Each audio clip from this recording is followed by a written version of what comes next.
Let go. I got hella swoops, I just do the shit. Hey, I got hella gas, you think I grew the shit? Niggas tweet by hoes, they on some goofy shit. Plug tryna throw them bows, I call them ludicrous. Come here. Come here. I want y'all to see the cats for the first time. I'm gonna try to... Come here. This is one of them. I don't know her name. This is one of them. Get off me.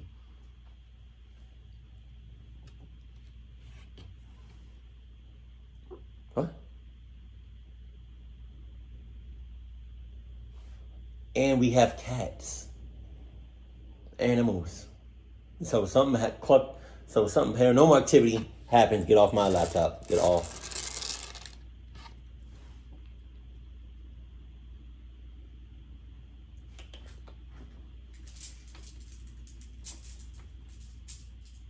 It's another one. It's black, like black and white.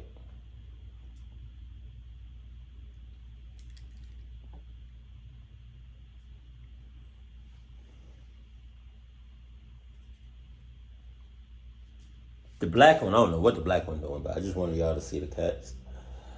All right. Sup? Go. Today's theme is very simple, scary stories. But before I get into today's stories, if you're a fan of the strange, dark, and mysterious delivered in story format, then you come to the right channel because that's all we do, and we upload 3, 4, even 5 times every week. So if that's of interest to you, please eat all of the like button's Oreos except for one and put it back in the pantry, and then also crumple all of their potato chips. Also, please subscribe to our channel and turn on all notifications so you don't miss any of our weekly uploads. All right, let's get into today's stories.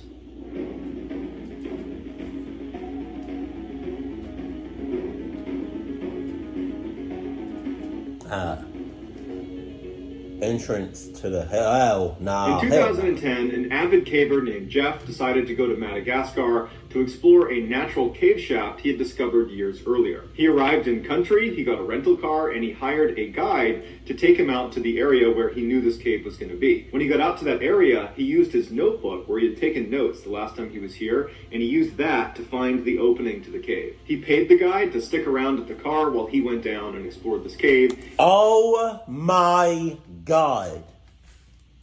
Assured him it was not going to be for a very long time. The shaft was approximately 50 meters deep and 1 meter across, so it's pretty narrow, and the first 20 meters of the descent are on a bit of an angle, and then the final 30 meters are down at a straight vertical drop. At the bottom of this cave was this opening where you could actually stand up and walk around, but there were no other tunnels to explore at the bottom, so you would just go down, touch the bottom, and go back up. The visibility inside of the shaft was limited because all you had was the light that was coming in, and because of how narrow the opening was, Jeff's body would obscure a lot of the sunlight coming in. So once Jeff got a few meters down into the tunnel, he would rely on his headlamp. So Jeff enters the cave and he makes his way down to the 20-meter mark. So that's where the tunnel goes from being on an angle to being straight. And he's about to make that final descent down that final 30 meters when he notices something out of the corner of his eye. And he focuses his light on the side of the shaft and he sees thousands of black widow spiders trying to escape the light. They're scattering all over the walls. Oh, shit. He looks around him and he realizes from his position down on the vertical section of the shaft is covered in black widow spiders. Oh! As much as Jeff wanted to stop right there and go right back up to the surface, he couldn't. In order to go back up this line that he was rappelling down on, he needed technical gear. And his technical gear was packed in his backpack, and it would just be totally unsafe trying to fish it out of his bag. And so he would have to descend the final 30 meters to the bottom, then take his pack off, get the gear up, and go back up. So Jeff took a deep breath, and he began his slow, awful descent into this cave filled with spiders.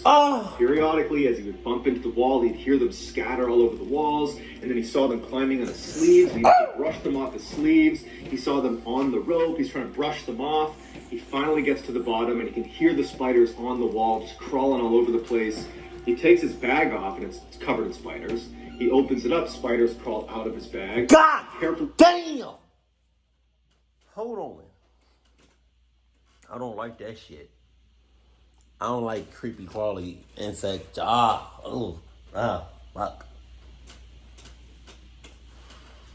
Oh my God. That slow drop that I'm doing, that he's doing, I would have dropped all of that. I would have dropped the rest of the meters. I would have freed that shit. I would have free fall that shit. Hell no. Oh my God. And he pulls out his technical gear, he throws it up, and he begins making his way back up. And the whole time, he just brushes spiders off of him. Once he gets to the surface, the first thing he does is he strips all of his clothing off to get all the spiders off of his clothing. He takes his bag, dumps it out, more spiders are in there. After he finally brushes all the spiders off, he redresses and gets in the car. And you can only imagine what the guide was thinking as he's watching this guy, this foreigner, taking his clothes off after being in this cave.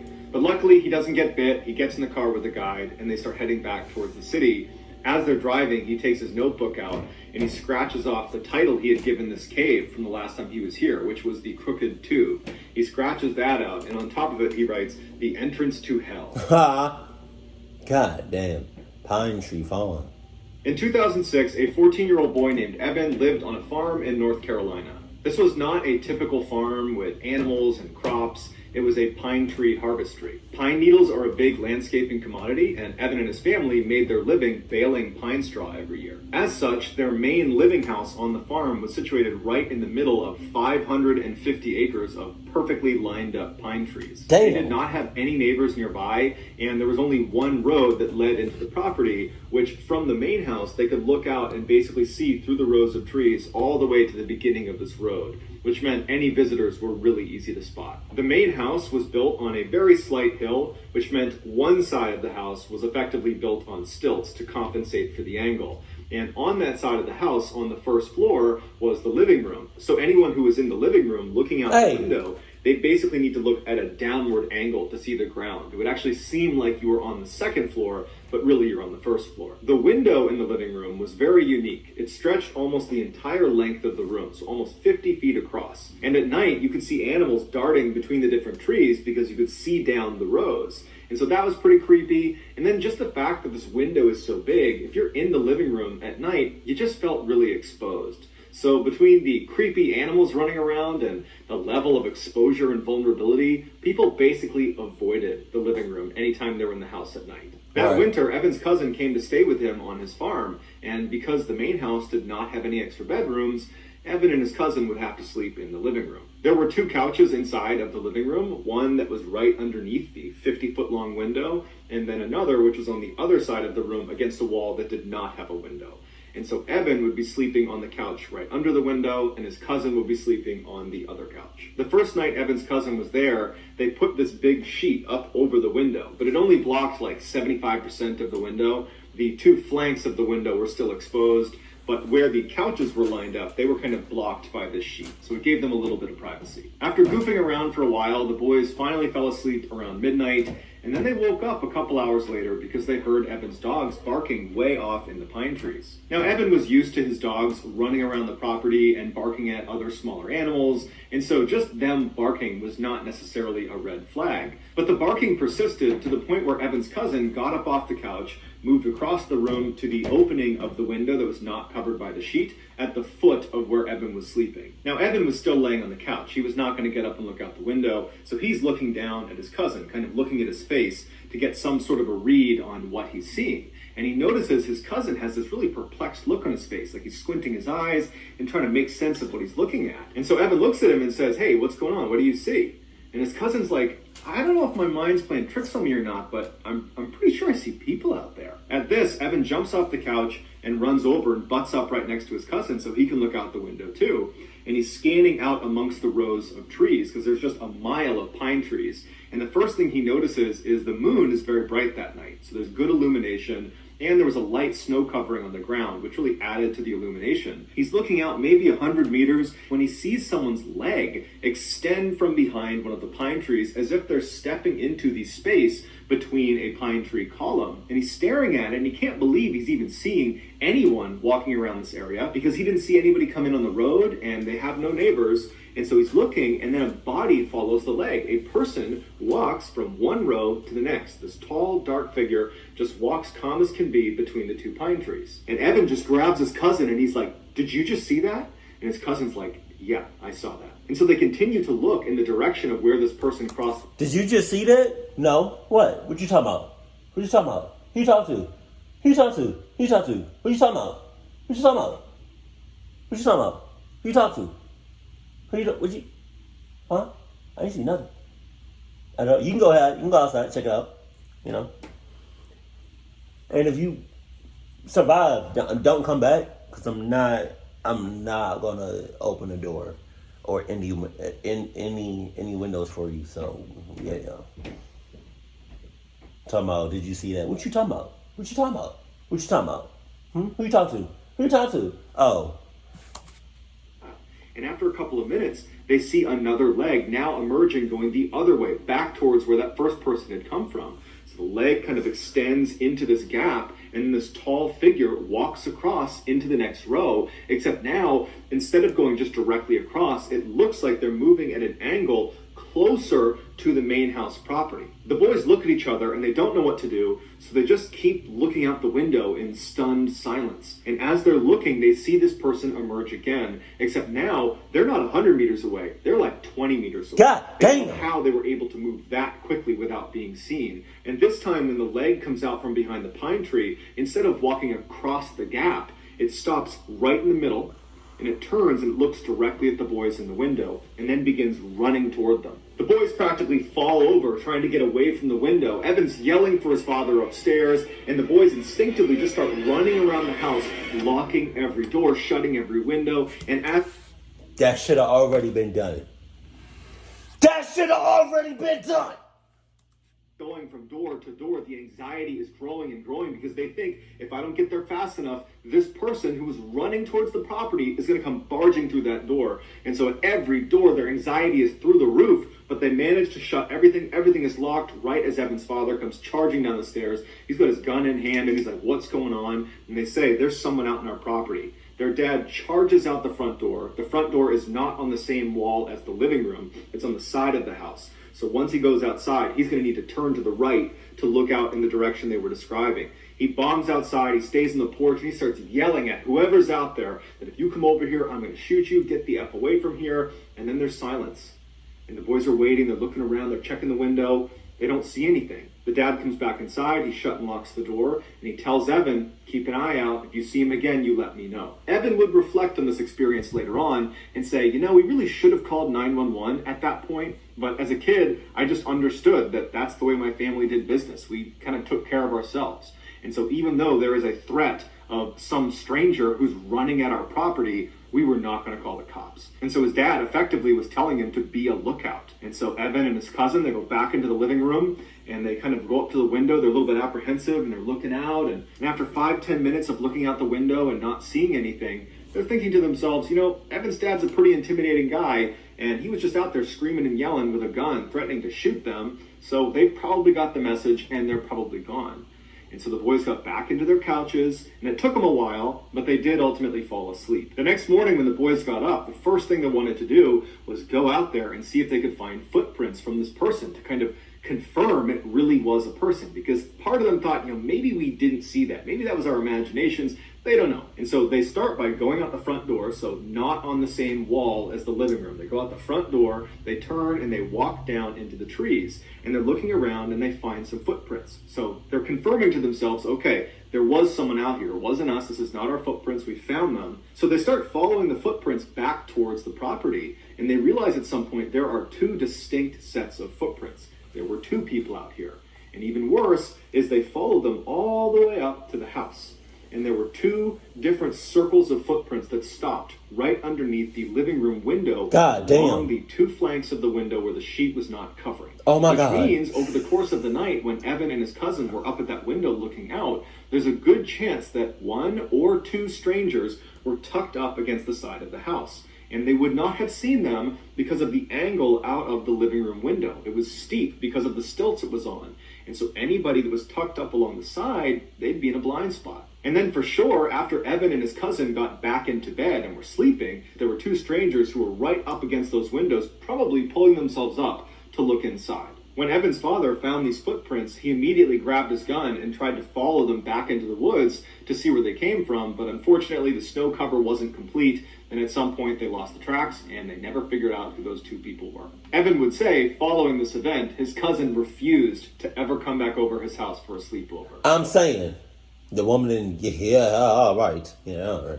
In October of 2005, a 21-year-old named Nathan was back home in Elk Grove, California, visiting his mother at her apartment for a couple of days. Her apartment was part of this really safe complex. It was gated. There's lots of lights and cameras. So anything that went bump in the night was just going to be, your noisy neighbors or something. On the last night of Nathan's stay, he was laying in his bed in the guest room, listening to the hum of the street lamp that was outside and the crickets and the passing by of cars when he drifted off to sleep. At about 2 a.m., Nathan woke up, or so he thought. He couldn't move his body, he could only move his eyes, and even though he had never experienced sleep paralysis before, he instinctively understood this is probably that. He noticed the room was completely silent. There was no more crickets, no more hum of the light outside, no more traffic, just total silence. And then he started flashing his eyes around the room because he couldn't move his head or his body, and he started taking stock of the room. The bed he was in was positioned as far away from the door as he could in the back right corner. From where he was laying, if he looked to his right, in that corner was this big armoire, and then moving left from the armoire as he scanned the room, you come to the door, which is on the opposite side of where his bed was, and then if he kept scanning left, he would reach the foot of his bed, and just beyond the foot of his bed was a table and a chair. But because he was laying flat, he couldn't really look down and actually see the table and chair. And so with all of his strength, he managed to raise his head just enough that he had a line of sight to that section of his room, the only section he has not looked at yet. Right. And he sees the table and chair, and he sees in the corner is this dark figure that's standing there looking at him. He's completely frozen with fear. His thought is, there's an intruder in the house. How did they get in here? What are they doing in here? And he managed to keep his head up just long enough to get a decent look at this dark figure, and he determined it was most likely a woman with a shawl covering her face. And before his head fell back to the pillow, he saw her suddenly crouch down on the ground out of view. And then Nathan's head fell back. And now he knows there's just some stranger in his room, and he can't lift his head up anymore, and he's looking around with his eyes.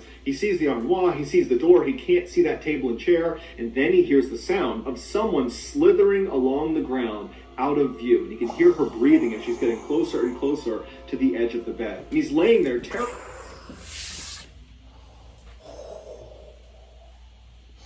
Holy shit. That's gotta be something.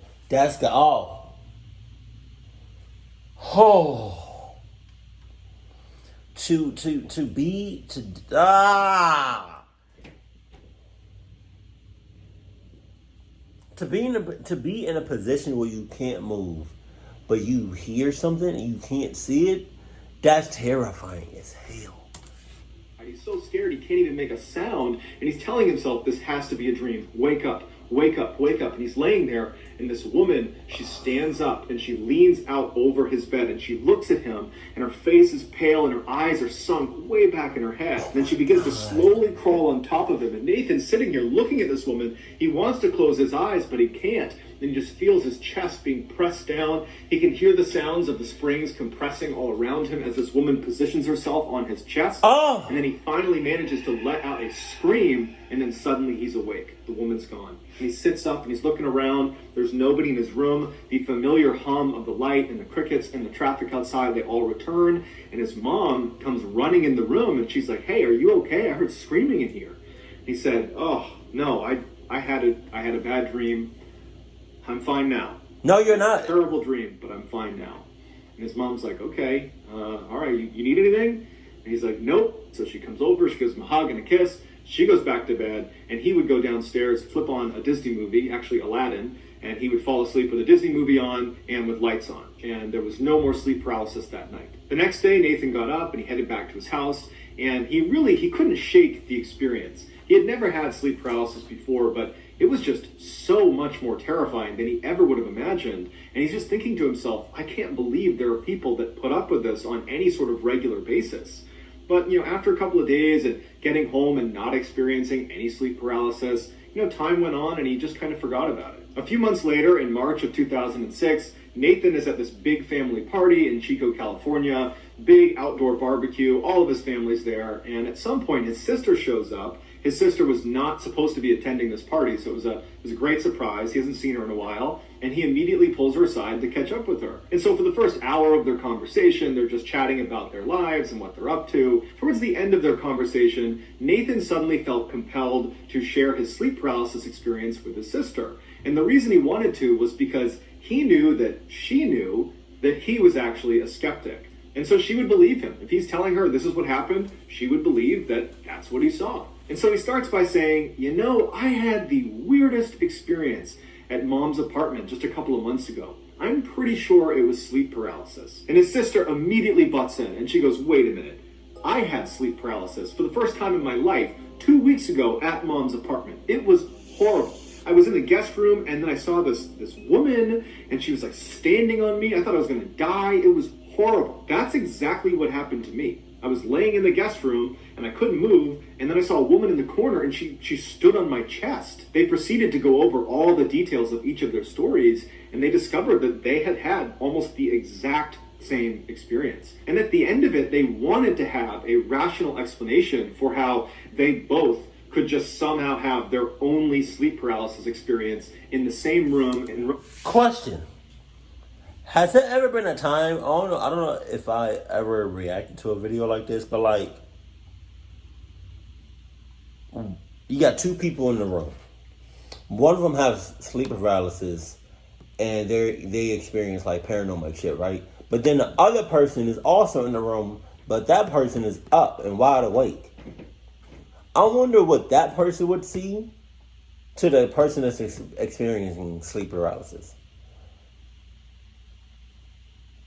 You think they would see what they see? Or no? I don't know. Same timeline and experience the exact same events. They were trying to, come up with a rational explanation for that, but it was just too much of a coincidence. But ultimately, neither of them were really prepared to start discussing what else it could be. So they decided to just kind of laugh it off and say, man, that's pretty weird, and they moved on. After the party was over, Nathan would go back to his house and he would tell his wife about this crazy coincidence he and his sister had, and his wife would say, yeah, that's wild. But after that, Nathan just did not want to think about it or talk about it, and so he kind of just, pushed it out of his mental space and did forget about it. He moved on. 5 months later, in August of 2006, Nathan's mom would move out of that apartment building and she would move into a 2-story house still in Elk Grove, California. Shortly after she moved in, she asked Nathan if he would come spend a couple nights with her, and Nathan said sure. In order to better understand what happens to Nathan over the course of his stay at his mother's new house, you need to understand a basic layout of her house. So when you walk through her double doors, to your left is going to be a formal living room. In the center of the house is a hallway that shoots straight back to the kitchen. And then to your right when you walk in, there's a wall, and on that wall is the stairs leading up to the second floor. If you take those stairs to the second floor, you reach a landing where there's a window that looks back into the backyard, and immediately to your right, there is a single door, and that's the master bedroom where Nathan's mom would sleep. From the landing, if you turned left, there'd be another door that's a mirror image of the master bedroom door, and this door is the guest room. That's where Nathan was going to stay. And then to the left of the guest room was a hall that went to the front of the house, but that's irrelevant to the story. If you went inside the guest room, the bed was located in the back right corner, so the same layout as the guest room in the apartment building, where the person laying in the bed, so Nathan, his feet would be closest to the door. And from Nathan's perspective in the bed, the only other piece of furniture in this new house guest room was a table that was, from his perspective, on the right-hand wall, centered on the wall, and on the table was a TV. So that's the only things in the room. The first night Nathan was at this new house was totally uneventful. The second night, not so much. He was up in the guest room, laying on the bed, watching TV. The lights are off, it's just the TV on, and at some point, he dozes off. He wakes up a short time later, and he can't move. It's the same sensation he had when he was staying with his mom at her apartment. He begins to panic because the last time he felt this way, a strange, veiled woman stood on his chest and made it feel like he was dying. And so immediately, he's trying to move his body. He can't. And so using his eyes, he starts looking around the room, praying this woman is not in the room with him. And so he looks to the right, to that corner, which he can see. There's no one there. From this corner, he starts scanning across the room. He sees the TV, it's still on. He keeps scanning, and he sees the door, and it's open. And then he scans, and he's able to just barely make out the space at the foot of the bed. He can actually see to the corner, and this woman, she's not in here. And so initially, he feels incredibly relieved that she's not in the room with him. But then he finds himself focusing on the open door into the dark hallway. And he's thinking to himself, please do not come walking through that door. And so he stares at the open door, just hoping he breaks out of this sleep paralysis, when he notices something about the TV. It's flickering. And so he averts his gaze to the TV, and he realizes what he's looking at on TV does not look familiar. It does not look like a TV show. It looks like CCTV camera footage. Like, it looks like a security camera footage. And he realizes the footage he's looking at is the inside of his mother's kitchen downstairs. He recognized the way it was laid out. That's his mother's house. That's downstairs. And he's staring at the footage thinking, why is this footage playing on the TV? And I don't think there's a camera down there. When he notices on the camera, the woman with the veil walks into the middle of the frame. And she looks up at the camera right as the camera turns off. And then the room is completely dark. There's no more ambient light in the room. The hallway is dark. And he's left paralyzed, knowing this woman is downstairs in the kitchen. It's the mom. And as he's laying there, he hears her start running through the house. Oh my God. It sounds like an animal is barreling into things as she's running through the bottom floor. And she stops at the foot of the stairs. And he's thinking to himself, I know where she's going. She's coming up to my room. And so as he's laying there, he feels his heart racing and he's staring at the open door. He knows she's going to come flying up those stairs and she's going to come through that door. And instead of running up the stairs, he hears her take one step, two steps. And as she's making her way up the stairs, he's just thinking, please break out of this trance. Stop this paralysis. Wake up, wake up. And then he sees her head emerge and she turns to look at him from the stairs into the room. And once she sees it's him, she bolts around and starts charging into the room on all fours. Oh, shit! At this point, Nathan lets out a primal scream. He is scared for his life as this woman is charging towards him, and she stops dead in her tracks right in the middle of the room. She looks at him, turns around, and crashes out of the room, charges downstairs, and then it's silent. As soon as she was downstairs, Nathan could sit up. Except it did not feel like the first time he had sleep paralysis at his mom's apartment when he sat up and he had the sensation of relief. You've woken up. You were asleep before. Now you're awake. This time, it was like he was always awake, but now he can sit up. He did not have a sense of relief. In fact, he was worried she was still in the house. And as he's sitting up in bed, his mother comes running into the room. She looks disheveled. She's half asleep. And she's like, was that you? Were you running around the house? I could have sworn I heard someone running around the house. Was that you? Nathan's looking at her and he can't even process what he's been through, whether that was real, whether it was a dream. And he's trying to find the words to describe to his mom the dream he had, but like he can't process what's happening. And he just says, Mom, we have to check the house. We have to make sure no one's in the house. And so the two of them flip on every light upstairs. They're not even talking. At this point, it's survival mode. They turn on all the lights upstairs, and Nathan leads the way down. They're flicking on all the lights, and they manage to search the whole house, and there's no sign of a break-in. There's no one in their house. After the coast was clear, and they found... I just realized my Christmas lights are not on.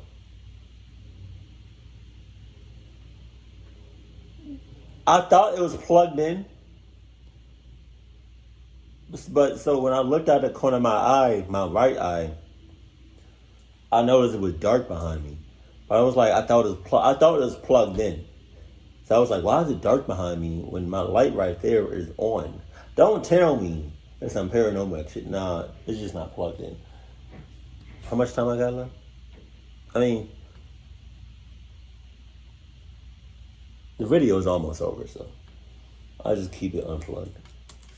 Were not in immediate danger. They went into the kitchen to kind of talk about what just happened. And so Nathan's like, okay, Mom, I just got to tell you everything that I'm thinking right now. I can't really process what just happened. I think it was a bad dream, but I'm starting to think that it could be something else, or I'm just losing my mind. So a few months ago, I was sleeping in your guest room in your apartment, and I had an experience that I'm almost positive was sleep paralysis. You know, I was laying there, I couldn't move, and this figure was in the room and they were standing on me. It was terrifying, but it sounded an awful lot like sleep paralysis. But then a couple months after that, I talked to my sister and I told her about it. And she told me that very recently, right before you moved into this house, actually, she was in that room and she also had basically the exact same experience. Wow. She had never had sleep paralysis before. I had never had sleep paralysis before.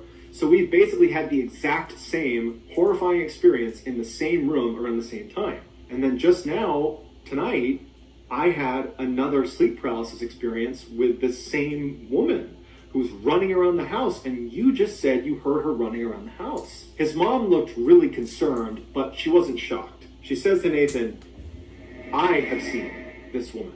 I saw her in my apartment way long time ago. But I remember what you're describing. That's the experience I had. This woman, showed up in the room and she stood on me. And it scared the heck out of me, but I didn't tell anyone because I thought it was sleep paralysis. And so Nathan and his mom proceeded to spend the next several hours just talking through what this could be. How could they, all three of them, him, his mom, and his sister, how could all of them have had the exact same experience? And how could tonight, when Nathan had this experience, how could his mom have heard those footsteps if that was indeed sleep paralysis? Because it wasn't Nathan, he was in the bedroom. And it wasn't his mom, she was in her bedroom. The mom was in cahoots. That's all I'm saying. He didn't have any pets, so who could it be? Nathan says he and his family are still totally rattled by this experience, and they don't have an answer. And this is a family of skeptics, so they're not looking for a reason to call this paranormal.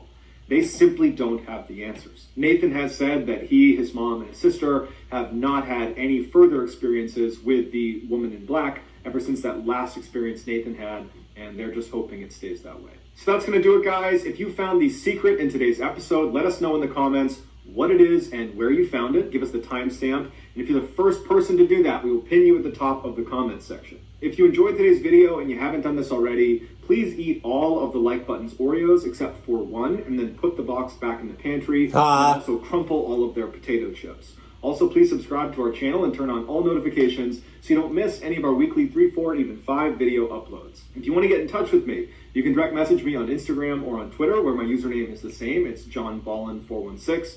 I also have a ton of content over on TikTok, where my username is MrBallen. If you have a story suggestion, and in fact, today's top story was a user suggestion, please submit it to our subreddit, just called MrBallen. It's linked in the description below. So whether I see you on Twitter, Instagram, TikTok, Reddit, YouTube, or some combination, just know that I really appreciate your support. And until next time, that's going to do it. See ya.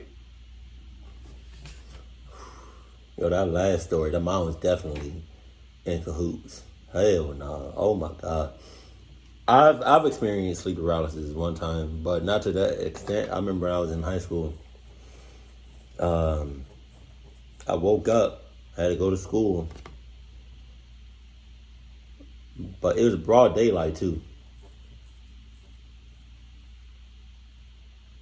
And I couldn't move. Like my eyes, I was up, my eyes were open, but my body was just still as hell, and I couldn't move for some reason. And then after like minutes on end, I was able to move. But that was scary. I think that was the only time that happened. But nothing paranormal happened. I don't think so. But yeah, that shit. This story, this second story, with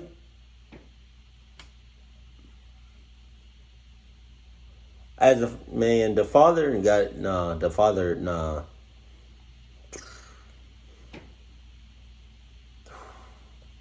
The father got that. All of that. This shit, the third story? Well, really the first story? I wonder what would happen if he stayed in that cave.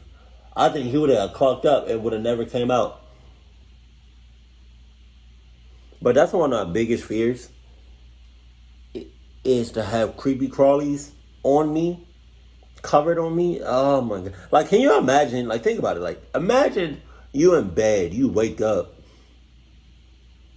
you take the covers off you just covered in roaches, spiders, like covered from head to toe. Like, oh, I would either die or pass out. Jesus. But keep it cool. Hey, if there's any MrBallen videos you want me to react to, let me know that in the comment section below. But as always, keep it cool, keep it classy, and I love you. Stay happy, my family.